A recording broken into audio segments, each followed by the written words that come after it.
I always heard people say that being a mother is the purest feeling in the world. But for me, it became the greatest sacrifice of my life. My name is Margaret.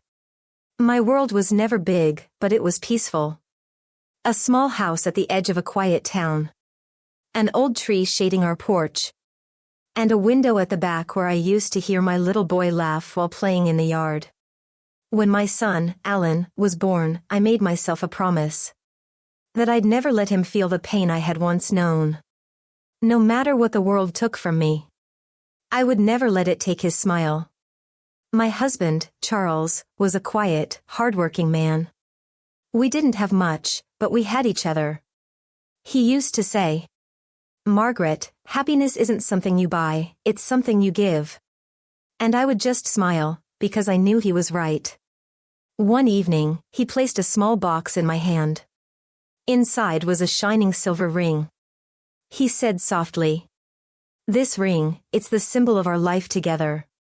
If I'm ever gone, let it remind you that I never really left." I wore that ring every single day since. It wasn't just jewelry. It was a heartbeat. A memory. A promise carved in silver. Years passed. Alan grew up, tall, curious, gentle. Every time he smiled, I felt like I was doing something right. I wanted him to have the life we never did. To dream bigger, to go further, to live freely. When he'd get hurt, he'd run to me and say, "Mom, pray for me, it'll be okay, right?" And I'd stroke his hair and whisper, "Yes, my son, everything will be okay. Because your mother's prayers always find you." But life doesn't stop testing you. When Charles passed away, it felt like the world went silent. Bills piled up, time got harder. And I learned that love alone couldn't fill an empty kitchen. So I worked day and night. Sewing, cleaning, sometimes even teaching at the village school. Anything to keep Alan in school. I would fall asleep on the chair. Needle still in my hand. And wake up before dawn to start again. Yet, every time I looked at Alan's peaceful face as he slept, I felt no pain, no regret. Because he was my world. Then came the day he said he wanted to go to college in the city. My heart filled with both pride and fear. He was leaving home for the first time. The night before he left, I packed his bag. And slipped a small folded note inside. It said, "Never forget, wherever you go. Your mother walks with you." At the train station, I waved as he left. He didn't see the tears. Because I made sure to smile. I didn't want him to carry my sadness with him. For a while, he called often. "Mom, I'm doing great. Classes are tough, but I'm trying hard." And I would say, "I'm proud of you, my son. Just remember, don't forget where you came from." But then, the calls slowed down. Once a week, then once a month. And eventually, nothing. I told myself it was normal. Children grow up, life gets busy. But deep down, I could feel something slipping away. The house felt emptier, quieter. Like even the walls missed him. Sometimes, I'd look at my wedding ring and whisper to myself, "You said it was the symbol of our life, Charles. But why does it feel like our life is fading?" I never took that ring off. Not while washing dishes. Not while sleeping. Not even when the years turned my hands wrinkled and tired. That ring was the last spark of who I used to be. One morning, the mailman knocked on my door. He handed me an envelope from the city. I tore it open. It was a letter from Alan. "Mom, I'm doing fine. Don't worry. Life here moves so fast. You'd love the lights, the noise, the people. I'll visit soon. Love, Alan." My hands trembled as I held it. I pressed the paper to my chest and smiled through tears. Then I carefully folded it. And placed it in the drawer. The same one where I kept my wedding rings box. Months passed. Someone in the village told me that a big company in the city was hiring. I felt proud. Maybe Alan had finally made it. Maybe he was living the life I always dreamed for him. So, I decided to visit him. I wanted to see my son. Not as the boy I raised, but as the man he had become. I took out my cleanest dress, combed my gray hair, and wore my wedding ring once more. My heart was light with hope. When I reached his office, I stood outside for a moment, watching people rush in and out. And I called him. The phone rang for a long time before someone picked up. A young woman's voice. Hello? Dear, this is Alan's mother. Is he there? There was silence, then she said politely. Oh. Mrs. Margaret? He's in a meeting right now. Shall I take a message? I smiled faintly and said. Just tell him, his mother came. I sat on a bench nearby, waiting. Hours passed. The sky began to dim. But he never came out. He never called back. As I walked to the station that evening, the city lights blurred through my tears. Something inside me broke quietly. Not with a scream, but with silence. That night, back home, I sat by the window. The same one where I once watched him play. The sunset painted everything gold and red. I held my hand out, staring at my wedding ring, and whispered. Sometimes, even love forgets to speak. Then, a few days later, the phone rang. An unfamiliar voice spoke. Mrs. Margaret? Your son, Alan, has been in an accident. He's in the hospital.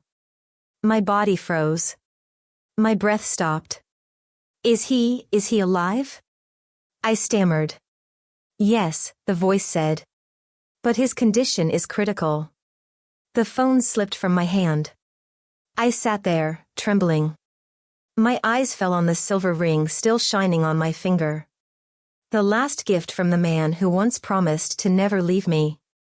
And for the first time in years, I realized. Maybe it was time to let go of one love. To save another. The night I received that phone call, time stopped moving. The clock on the wall ticked, but I couldn't hear it anymore. Every sound in the house faded into one long, heavy silence, like the whole world was holding its breath with me. I sat there in my kitchen chair, staring at the phone as if it could suddenly tell me everything would be okay. But it didn't. It just blinked, lifeless. My son, my Alan, the boy whose laughter once filled every corner of this home, was fighting for his life somewhere far away.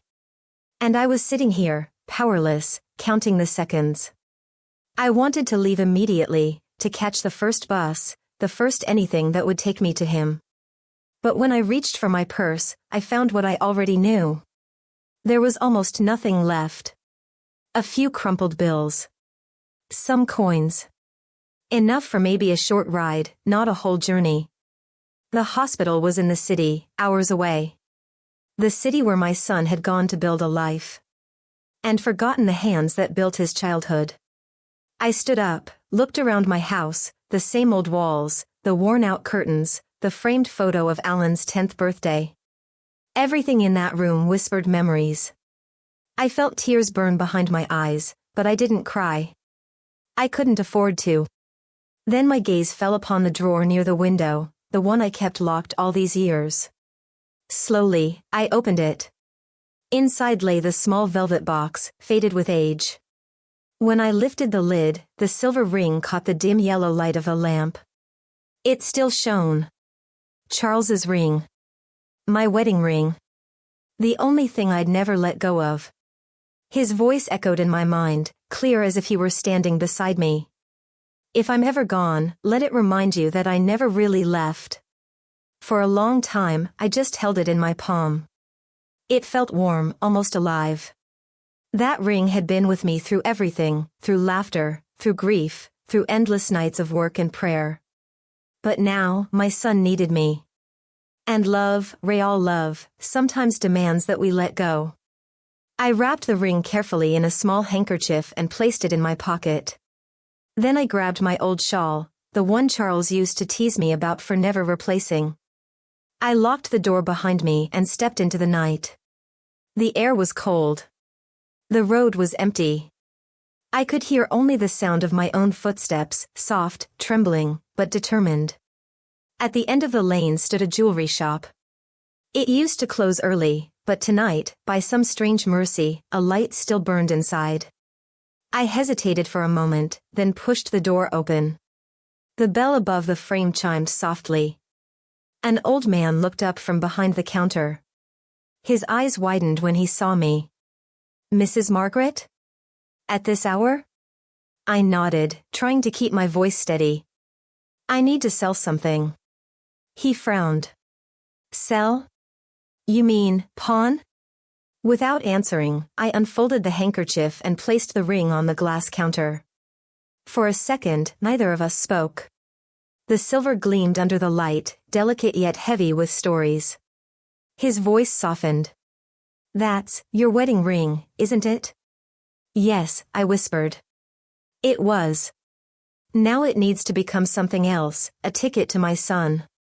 He looked at me for a long moment, perhaps realizing what it meant for a woman like me to stand here, offering the last piece of her past. Finally, he sighed. "I'll give you what I can. It's an old design, but the silver is pure."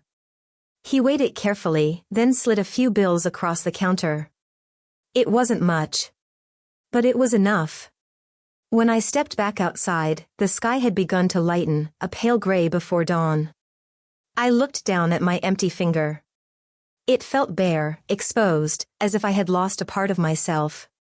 But I told myself, sometimes to save what's living, you have to bury what's dead. The bus to the city left just after sunrise. It was half empty, farmers, workers, a few quiet travelers. I sat by the window, clutching my bag tightly, watching the fields pass by like pages of an old diary. Every mile took me farther from the life I'd known. And closer to the one I might lose forever. I tried to picture Alan, his face, his smile, the way he used to run to me when he fell. But with each passing year, that image had faded a little. Now I wasn't sure if he'd even recognize me. A thought crept in, would he want to see me? Would he remember me? Or would I be just another face in the hospital hallway? I closed my eyes and whispered to the window's reflection. It doesn't matter. A mother doesn't need to be remembered to love. She just loves. Hours later, the city rose before me, tall, loud, glowing with a kind of light that felt too bright for my tired eyes. I stepped off the bus, clutching the address written on a small piece of paper. The hospital's name was printed in bold letters. When I reached the entrance, the smell of antiseptic hit me, that sharp, cold smell that always carries bad news. Inside, everything moved too fast, stretchers rolling, nurses calling names, phones ringing. I walked to the reception desk. "My son," I said, my voice trembling. "Alan Harper. He was brought here last night." The nurse glanced at her screen, then nodded. "Room 407. Intensive care. Intensive care." The words felt like iron weights. I took the elevator up, each floor feeling heavier than the last. When I stepped into the corridor, a doctor approached me. He looked young, tired, and too calm for what he was about to say. "Mrs. Margaret? You're his mother?" I nodded. He spoke softly, the way doctors do when they've said the same sentence too many times. "He's stable for now, but the next 24 hours are critical. The surgery was expensive, we did what we could immediately, but there will be more costs." I interrupted, "Money isn't important. I'll find it. Just save him." He hesitated, studying my worn clothes, my trembling hands, the absence of any jewelry. Then he nodded slowly. "We'll do our best." When I entered Alan's room, my breath caught in my throat. There he was, my boy, covered in tubes, his face pale, his hand resting lifeless on the white sheet. I walked closer, afraid to touch him, afraid he might break. I whispered, "Alan, it's Mom. I'm here." He didn't move. The only sound was the slow beep of the monitor beside him, steady, fragile, stubborn. I sat down beside the bed and took his hand. It felt cold, unfamiliar, yet somehow still mine.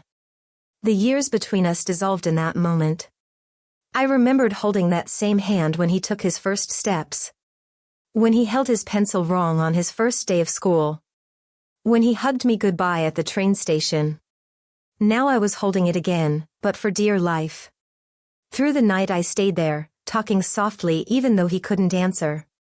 I told him everything, about the garden, about the tree, about the house that still waited for him. I told him I sold my ring, but not my love. That some things we lose are meant to bring others back. A nurse came in quietly, bringing a blanket for me. "You've been here all night, ma'am," she said kindly. "You should rest." I smiled faintly. Mothers rest when their children do. She didn't argue. She just touched my shoulder and left. By morning, sunlight spilled through the blinds. Alan stirred slightly, a faint sound escaping his lips. I leaned closer. "Alan?" His eyelids fluttered, and for a brief second, he looked at me, confused, weak, lost. "Who are you?" The words pierced through me like a blade. He didn't recognize me. Not even a flicker of memory. For a moment, I couldn't breathe. But then I forced a smile, tears running down my face. "I'm just someone who loves you very much," I whispered. He closed his eyes again, drifting back into sleep. I sat there for a long time, holding his hand. And realized that sometimes love doesn't need a name. It just needs a reason to keep existing. Later that afternoon, the doctor came in again. "He's responding better than we expected," he said. "His body is strong. It'll take time, but he'll recover." I nodded, relief flooding my chest like warm light. The weight of the last 24 hours finally loosened.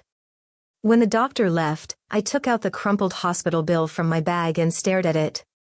The amount was higher than what I had. But I didn't care.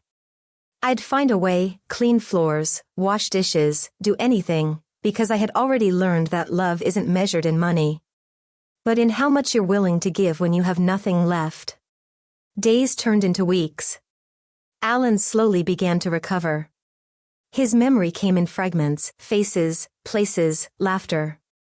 Sometimes, he'd look at me and smile faintly. As if a distant part of him recognized something safe in my presence. One evening, as the sun set behind the city skyline, he looked at me and said softly, "You remind me of someone. Someone I used to know." I smiled. "Maybe you still do." He frowned a little, confused. Then he noticed the thin mark on my finger, the place where my ring used to be. "Why don't you wear a ring?" he asked. I hesitated. "Because it helped me find my way here." He didn't understand, not yet. But that was okay. He didn't need to. Weeks later, the hospital discharged him. He could walk now, though slowly, with help. Before we left, the doctor handed me a small envelope. "This came for your son," he said. Alan opened it. Inside was a receipt from the pawn shop, for one silver ring. He looked at me, confused. "Mom, this is..." I met his eyes, tears blurring my vision. "It's just something I gave up, to get you back." In that moment, he understood everything. All the years, all the silence, all the love that never stopped. He took my hand, the same hand that once guided him through childhood, and pressed it to his forehead. "Forgive me," he whispered. "For forgetting the only person who never forgot me." I smiled through my tears. "There's nothing to forgive. You came back. That's enough." That night, as we boarded the bus home, the city lights flickered behind us like fading stars. Alan rested his head on my shoulder, just like he used to when he was little. And I closed my eyes, feeling the weight of peace for the first time in years. Somewhere in that silence, I heard Charles's voice again, soft, proud, unbroken. "You kept your promise, Margaret." I looked down at my empty finger and smiled. It no longer felt bare. Because sometimes, love doesn't need a ring to prove it exists. It just needs to be remembered. The house was quiet that night, the kind of quiet that carries echoes. David sat in the living room, the light from a single lamp stretching shadows across the wall. His mother's picture stood on the table beside her old Bible, and the faint scent of her lavender perfume still lingered on the pages. It had been 3 months since she left. And though the world had gone on, the traffic still roared outside, the city still blinked with neon promises, something inside him had stopped. He had tried to work, to distract himself, to go back to life as it was. But guilt has a strange habit, it whispers even in applause. Every success he chased now felt like a betrayal. Every smile a lie. Every morning, he woke with the same thought, what would she say if she saw me now? One rainy afternoon, as thunder rolled distantly, there was a knock at his door. A mailman stood there, holding a slightly damp envelope. Mr. David Bennett? Yes. This was redirected here. It was sent months ago. Looks like it got lost in the system. David frowned. The envelope was old, the edges curled, the handwriting delicate. It was his mother's. His hands trembled as he took it. He sat down, staring at it for minutes before daring to open it. Inside was a letter, yellowed slightly, folded twice, sealed with a small smudge of her favorite lavender oil. He unfolded it carefully, like unwrapping the last heartbeat of someone you love. My dear boy. If this letter ever reaches you, it means I didn't make it back. Don't be afraid of that, I was ready long before the world knew it. I left something for you. Not money, not jewelry, but a truth. When your father died, I promised myself I'd never let you grow up thinking love was weak. That's why I held on, through hunger, through nights I cried quietly so you could sleep. I didn't mind losing things, only losing your smile. But when you began to forget me, I didn't blame you. The world is loud, David. It teaches you to run so fast you forget who you're running for. If you ever find this letter, promise me something. Stop running. Go home, not to me, but to yourself. There's a box in the attic. Inside, you'll find a key, a diary, and a folded piece of cloth. When you open it, you'll understand why I sold the ring, and what it really bought. With love that never ended. Mom. Tears blurred his vision. He pressed the paper against his chest. Her words didn't just ache, they healed. That evening, David climbed into the attic of their old family home, the one he hadn't entered in years. Dust danced in the fading light, and the air smelled like memories. He found the box easily, tucked behind old blankets, marked simply, for David. Inside was a small diary, a key, and a piece of white cloth neatly folded. He opened the cloth first. It was a baby blanket. His. The same one his mother had kept all those years, mended and restitched where it had torn. The initials DB were embroidered in one corner, done in her careful, loving hand. His throat tightened. Then he opened the diary. The first page read, "These are not stories. These are reminders, for when my son forgets who he is." He flipped through page after page, memories, thoughts, prayers. Little notes like, "David smiled today. He said he'll buy me a car someday. He failed his test. I told him the marks don't matter, only the effort does. He hugged me today, out of nowhere. I thanked God twice." And then, near the end, one final entry. "He doesn't visit much now. I don't blame him. Maybe he's building the life I prayed for. If he ever remembers me, I hope he remembers I was proud, even when he wasn't looking." David couldn't read anymore. He closed the diary and just sat there, the sound of rain above him mixing with his quiet sobs. In the bottom of the box, hidden beneath the diary, he found a small metal key. Attached to it was a tag that read, "Backyard, beside the old rose bush." He went outside. The roses were wild now, overgrown, but their scent was still the same, sweet, soft, familiar. He dug gently near the roots until the shovel hit something solid, a small tin box, rusted but still intact. Inside, wrapped in paper, were receipts, hospital bills, medication slips, and one note written in her trembling hand. "This is what the ring bought, David. Not just my medicine, but time. Time to pray for you, to wait for you, to believe that one day you'd come home. The ring was only gold. But your heart, that was my real treasure." He pressed the note to his lips, whispering, "I came home, Mom. I'm home now." And for a moment, as the wind stirred the roses, he could almost hear her voice, soft, proud, eternal. Months later, David made a decision. He sold his company, the empire built on sleepless ambition, and founded something new.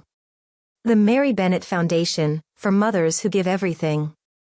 It was a small organization at first, helping single mothers with medical aid, housing, and education. But as stories spread, people came forward, inspired by one woman's quiet strength. Every wall of the office carried a quote from her letters. "A mother doesn't give what her child deserves, she gives what her heart has left." At the inauguration, David stood on stage, holding his mother's diary. The crowd waited as he began to speak, his voice steady, but thick with emotion. "My mother once sold her wedding ring to save me. I thought she lost something that day. But now I know, she gained forever. Because love, when given in silence, doesn't fade. It becomes legacy."